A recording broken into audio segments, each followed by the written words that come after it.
কদর রজনীতে কোনো বান্দা যদি রাত জেগে ইবাদত করে, আল্লাহ রাব্বুল আলামিন তার আমলনামায় 1000 মাস রাত জেগে ইবাদত করলে যতটুকু সওয়াব ততটুকু সওয়াব দান করবেন। সুবহানাল্লাহ। ইন্নাল হামদালিল্লাহ ওয়াসসালাতু ওয়াসসালামু আলা মান লা নাবিয়্যা বা'দা। আম্মা বা'দ। সম্মানিত দর্শক শ্রোতা ভাই বোন, আমি আজকে আপনাদের সম্মুখে কদর রজনীর 7টি স্পেশালিটি নিয়ে কথা বলবো, সরাসরি কোরআন ও সুন্নাহ থেকে। কদর রজনী এটা এমন একটা রজনী যে রজনীর ব্যাপারে আল্লাহ রাব্বুল আলামিন কোরআনুল কারীমের মধ্যে আয়াত নাযিল করেছেন এবং বলেছেন কদর রজনী এটা আল্লাহ রাব্বুল আলামিনের কাছে 1000 মাস অপেক্ষা উত্তম একটা রজনী। এই রজনীর অনেকগুলো স্পেশালিটি রয়েছে। 1 নাম্বার স্পেশালিটি হচ্ছে কদর রজনী, এই রজনীতে আল্লাহ রাব্বুল আলামিন কোরআনে কারীম নাযিল করেছেন। সে ব্যাপারে সরাসরি কোরআনে কারীমের মধ্যে আল্লাহ বলছেন, ইন্না আনজালনাহু ফি লাইলাতিল কদর। অবশ্যই আমি মহাগ্রন্থ আল কোরআনকে কদর রজনীতে অবতীর্ণ করেছি। সুবহানাল্লাহ। 2 নম্বরের স্পেশালিটি হচ্ছে কদর রজনীতে কোনো বান্দা যদি রাত জেগে ইবাদত করে, আল্লাহ রাব্বুল আলামিন তার আমলনামায় 1000 মাস রাত জেগে ইবাদত করলে যতটুকু সওয়াব ততটুকু সওয়াব দান করবেন। সুবহানাল্লাহ। আমি একটা হিসেব করেছি, 1000 মাস সমান হয় প্রায় 83 বছর 4 মাস, ধরা যায় 84 বছর।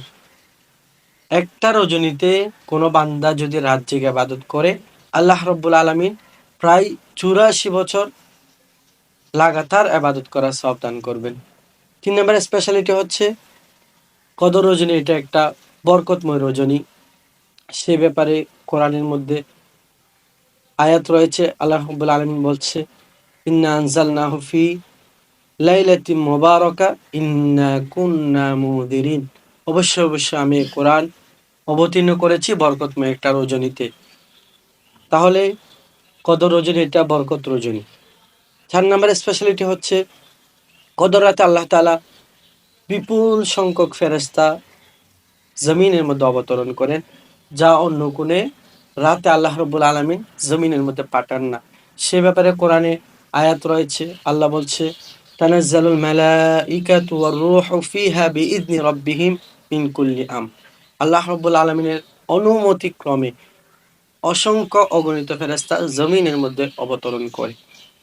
5 নম্বরের স্পেশালিটি হচ্ছে এটা একটা শান্তিময় রজনী। পুরো রাত জুড়ে আল্লাহ রাব্বুল আলামিন শান্তি অবতীর্ণ করেন, চতুর্দিকে শান্তি আর শান্তি বিরাজ করে। সে ব্যাপারেও কোরআনের মধ্যে একটা আয়াত রয়েছে। আল্লাহ রাব্বুল আলামিন বলছে, সালামুন হিয়া হাত্তা মাতলাইল ফাজর। সন্ধ্যা থেকে নিয়ে ফজর হওয়া পর্যন্ত আল্লাহ রাব্বুল আলামিন এই সময়ে অহরহ শান্তি অবতীর্ণ করেন। 6 নম্বর স্পেশালিটি হচ্ছে কদর রাত এটা ভাগ্যের রাত, ভাগ্যের রজনী। সেদিন মানুষের ভাগ্য আল্লাহ রাব্বুল আলামিন পরিবর্তন করে দেন। এই ব্যাপারেও কোরআনের মধ্যে আয়াত রয়েছে। আল্লাহ রাব্বুল আলামিন বলছে, ফিহা ইউফরাকু কুল্লু আমরিন হাকিম। সেদিন বান্দার ভাগ্যের ফায়সালা হয়। বান্দার আগামী একটা বছর কিভাবে কাটবে, তার ভাগ্যে কি জুটবে কি জুটবে না, সবগুলো কদর রজনীতে আল্লাহ রাব্বুল আলামিন ফায়সালা করেন।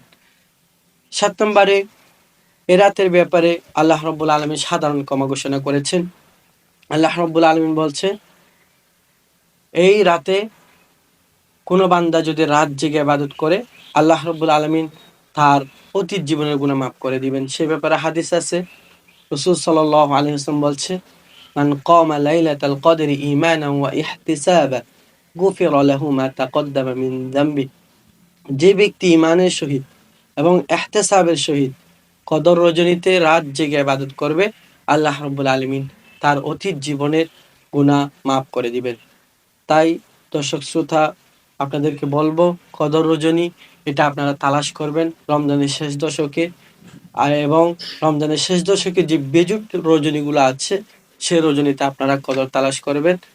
আরও আপনাদেরকে বেস্ট একটা পরামর্শ দিব, সেটা হচ্ছে শেষ দশক এতেকাফের মধ্যে কাটাবেন।